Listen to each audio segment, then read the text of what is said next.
to him. Keith was out playing after dark on the family's small farm near the well.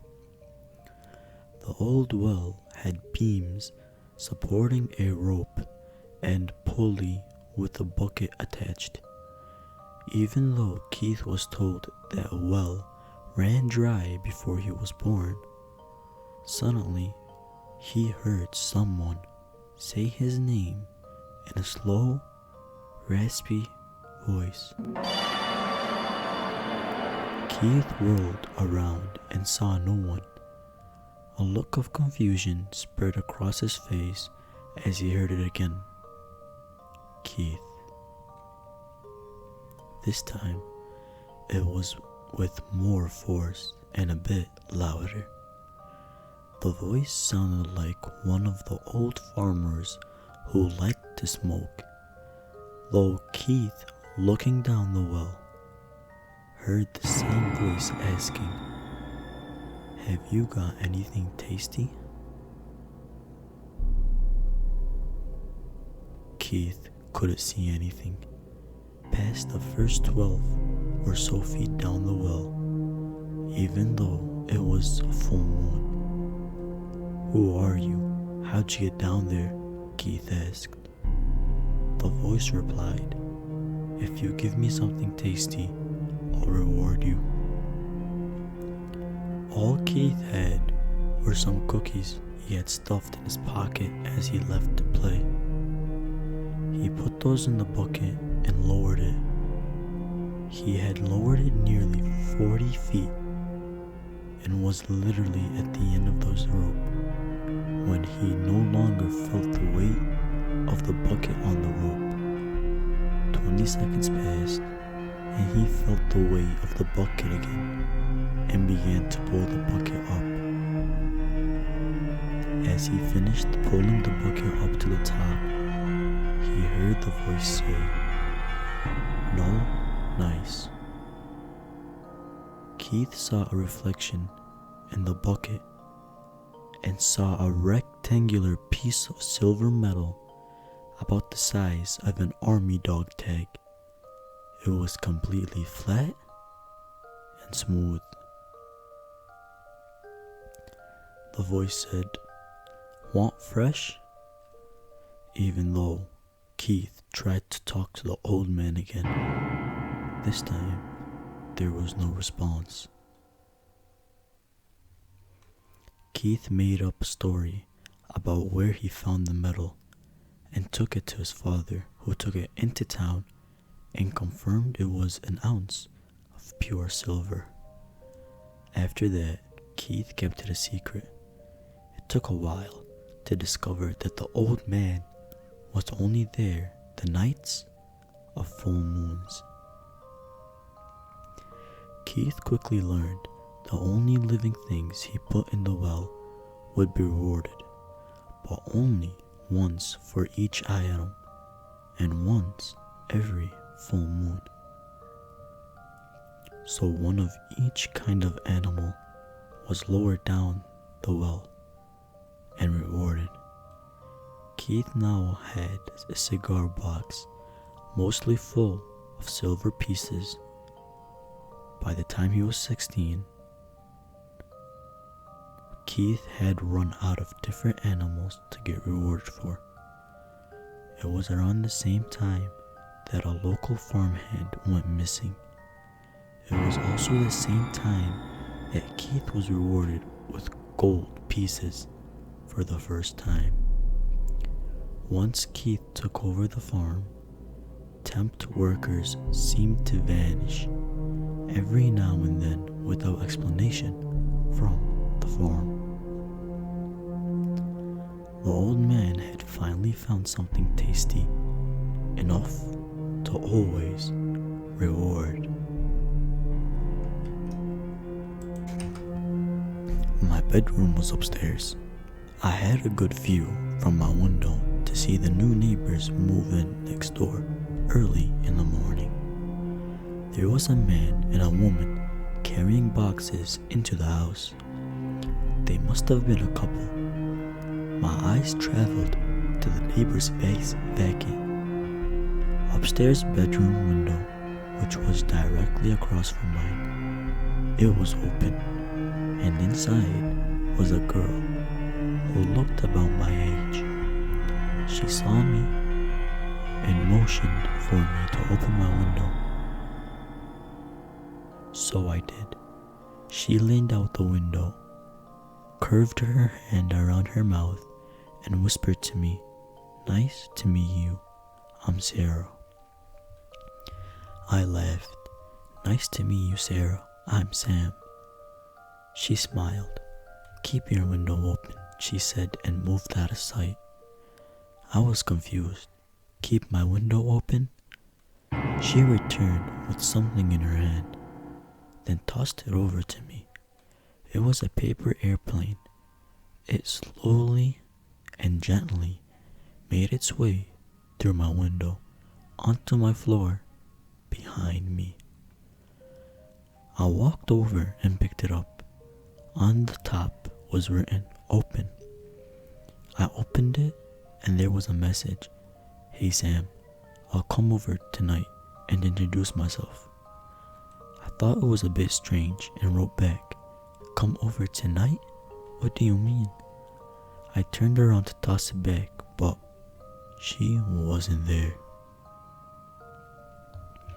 The window was still open, so I tossed it back anyway, thinking she'll reply sooner or later. It was late into the evening, and still no reply from Sarah. My mom invited the new neighbors over for dinner. I figured this is what Sarah meant by coming over tonight. "Honey, come down for dinner," my mom shouted. I went downstairs to the dining room to sit at the table, but I didn't see Sarah. Just her parents. I couldn't help but ask, "Where's Sarah?" The man and woman stared at me as if I said something out of place. "Excuse me?" the man said. I repeated myself, "Sarah, your daughter?" The woman put her hands up, covering her mouth. Tears flowed down her face. The man stood. "Our daughter died a year ago in an accident. I don't know what you're up to, but that's enough." They both left the house immediately. Mom glared at me. "Why would you do this, son? Just go to your room." A flurry confusion was spinning in my head. I couldn't speak. I made my way back into my room, turned on my light, and laid on my bed. Then a paper airplane flew through my window, elegantly landing on my floor. I picked it up and looked out the window. Sarah was standing in the darkness of her room. My heart was pounding. She moved closer until the moonlight hit her face. Her eyes dark and skin gray. I looked down to read the message. "Behind you." My lights flickered off. The floorboards behind me squeaked. A dark whisper into my ear. "Sam."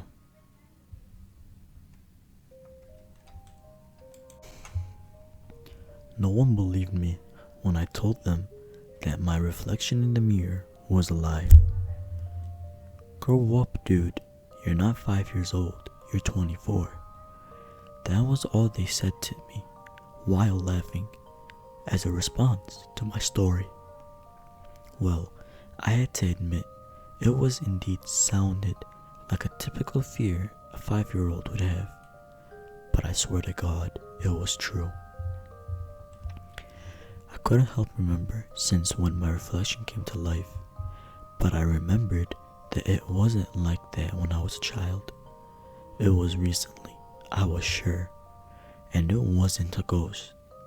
Well, your reflection was alive, looked like an act of a ghostly thing, but no, mine wasn't a ghost. It felt to me as if it was a creature, an entity who lived behind the mirror or trapped in there. I couldn't tell why or how. What I could tell was my reflection was constantly trying to grab me as if it was going to pull me inside the mirror while jumped out. Nope, that wasn't gonna happen, ever.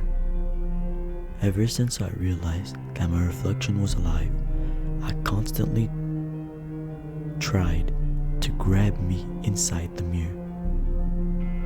I always did my best to keep my distance from reflective surfaces. When I brushed my teeth every night, for example, I always stood a few meters from the mirror so it wouldn't be able to grab me. The entity in the mirror was constantly showing a grumpy and angry face every time it was just the two of us in the room. No matter how I tried to smile in front of the mirror, the entity behind never smiled. It always looked grumpy and angry.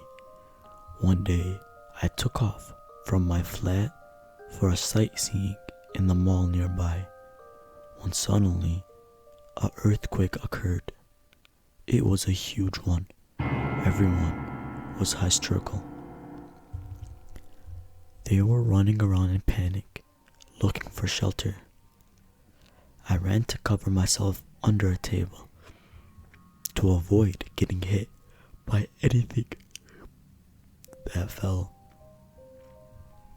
But I was too late. I didn't realize something fell from above me and hit me in the head. I fell down and I groaned from the pain. As the pain slowly faded, I started looking around. The earthquake had stopped. The mall was slightly dark. The lights was out. It was messy in there. I gasped when I noticed something shiny not far from me. I turned my head and I saw a mirror, probably from the fitting room near me. In reflex, I crawled away as far as I could, even though my head and my legs were hurt. Right there and then, I saw my reflection in the mirror. For the first time in forever, I saw the entity behind the mirror smiling at me, a devilish smile. A sense of horror grasped me as I saw the entity waving at me from behind the mirror, as if it was saying goodbye for good.